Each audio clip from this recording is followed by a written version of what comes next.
A warm welcome to all of you to the 17th episode of Om Namo Bhagavate Nityanandaya.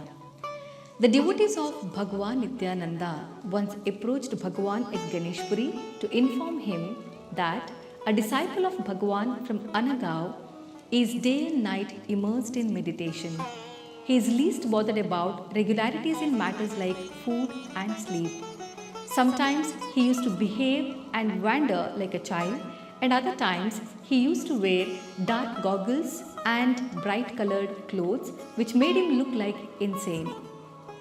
Sometimes he used to add battery cell water into his tea, and other times he used to mix glass powder into it. People were perplexed to see this. What if it continues like this?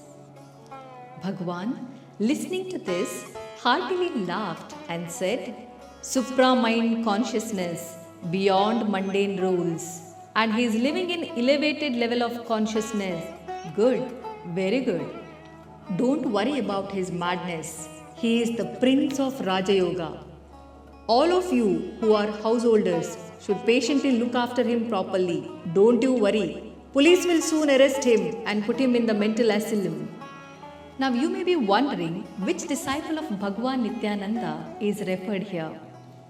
So let's know in detail about this disciple who is referred as Swami in South India, especially in Karnataka, and as Baba in Maharashtra. A disciple who is called as Prince of Raja Yoga by Bhagwan himself is none other than Parama Pujya Govinda Swami. Govinda Swami was born on 15th May 1925 in an illustrious Nambudari family of Kerala at Madiyangoli in the north of Malabar district. He lost his mother when he was just 2-year-old kid and lost his father when he was only 15 years old. He lost interest in worldly life and developed a deep sense of non-attachment and renounced his home, belongings, relations, and started wandering in search of truth. Later, he found himself in the ashrama of Swami Shivananda Paramahamsa of Kerala. In this ashram, caste system is not followed, and the pupils are asked to share same plates with fellow mates. As it is told by Govinda Swami that he is from Nambudari Brahmin community. His Brahminical ego troubled him to follow the rules of ashram.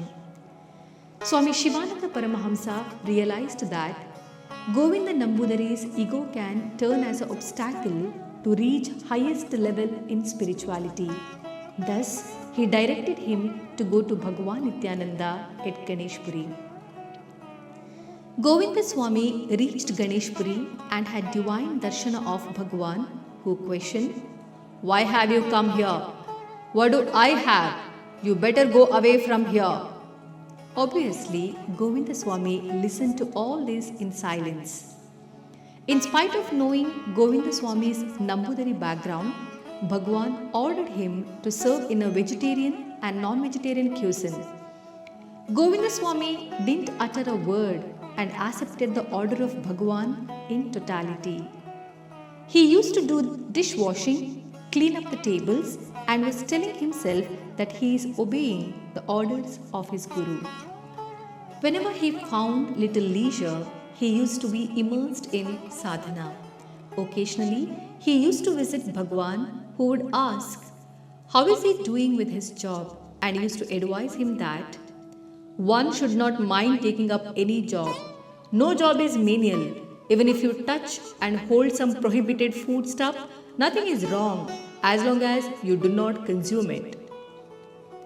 It appears that Bhagwan Nityananda intentionally made him work in hotel just to eradicate the deep-rooted ego in Govinda Swami, which was an obstacle to his sadhana.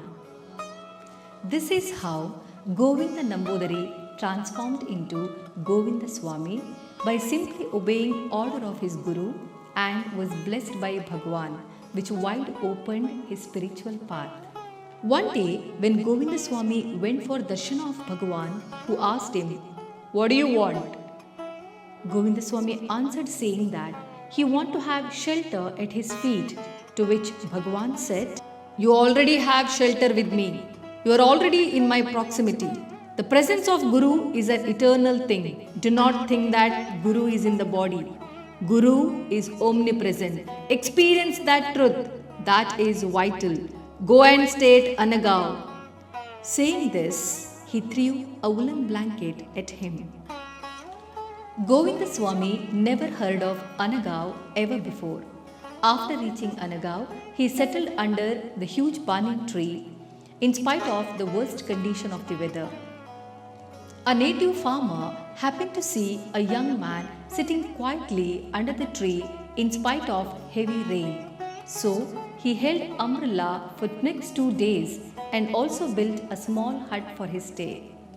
As time passed, people from neighborhood started bringing fruits and milk.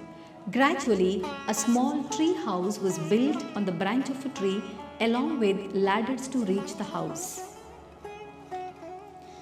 Devotees of Bhagwan Nityananda from Bhivandi, Thane, Kalyan, Mumbai were regularly visiting Ganeshpuri. Bhagwan used to tell them, "Why have you come here? There is nothing here. Go to Anagaon. A great sannyasi is sitting there, and it will be beneficial to have his darshana there." Being perplexed by observing the weird behavior of Govinda Swami, when devotees approached Bhagwan Nityananda to inform this, Bhagwan heartily laughed and told them that Govinda Swami is a prince of Raja Yoga. He also predicted that very soon police will capture him. Bhagwan's prophetic words soon were found to be true as an incident unfolded in that direction. While sitting under a tree one day, Baba pelted a stone in wilderness. It somehow hit the windscreen of a car driven by a lady. The lady complained to police, who immediately arrested Govinda Swami and admitted him to Thane mental asylum. After watching Baba closely, the doctors in the mental hospital were convinced that he had no psychic ailment. They were astonished at his mental equilibrium. In spite of snake in the room, Govinda Swami was unmoved. So, doctors came to conclusion that police have done error by capturing Baba, and it is outside the purview of their normal diagnosis. He was released from the hospital within 2 days, and same doctors and police turned as staunch devotees of Govinda Swami. In the year 1977, an unexpected event took place in Anagaon. The rivalry between two political parties led to the murder of Govinda Swami's disciple by name Dundaya Chaudhary, and the rumors were spread saying that Govinda Swami is a murderer. At the time of investigation, police resorted to physical violence without knowing who is Govinda Swami. Even in the worst situation, Govinda Swami was calm and said that this must be one of the acid tests that I had to go through as per destiny. Everything happens according to the wish of Bhagwan. Nobody should spend anything for my release, nor should make underhand payment for my release. Truth always wins. The purity of gold is proven only when it goes through a hot crucible. Finally, in the court, as Govinda Swami uttered, truth won. After this, Baba left Anagaon in 1980 and lived in Bhiwali. From there, he reached Baddakatte, Bantwal in Karnataka state and lived in a cremation ground.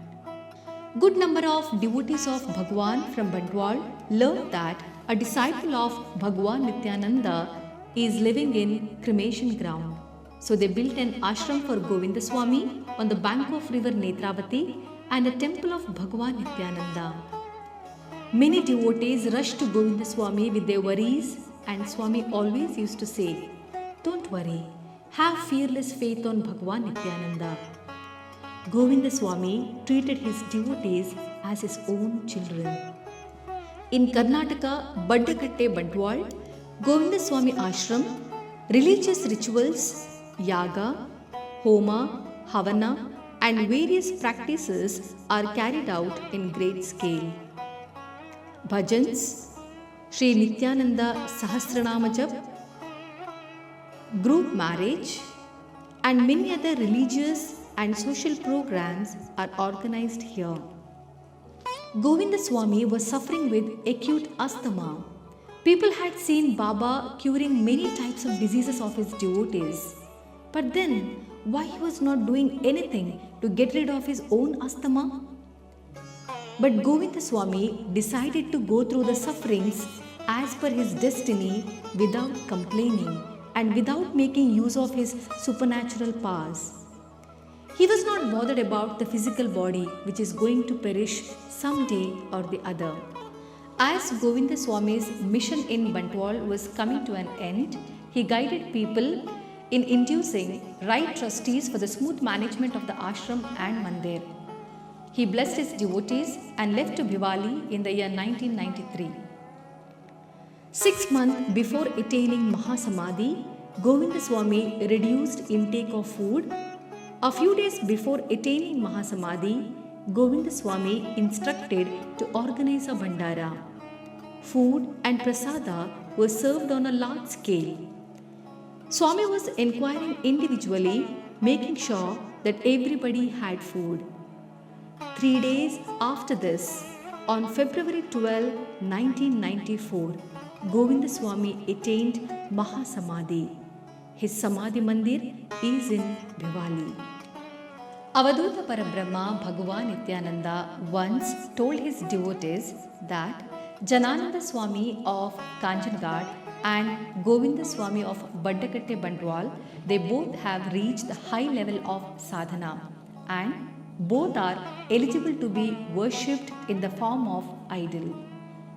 With this information, we end today's episode of Om Namo Bhagavate Nityanandaya, and in the future episodes, we would like to showcase the details related to other disciples of Bhagavan Nityananda. Namo Nityanandaya. Om Namo Bhagavate Nityanandaya.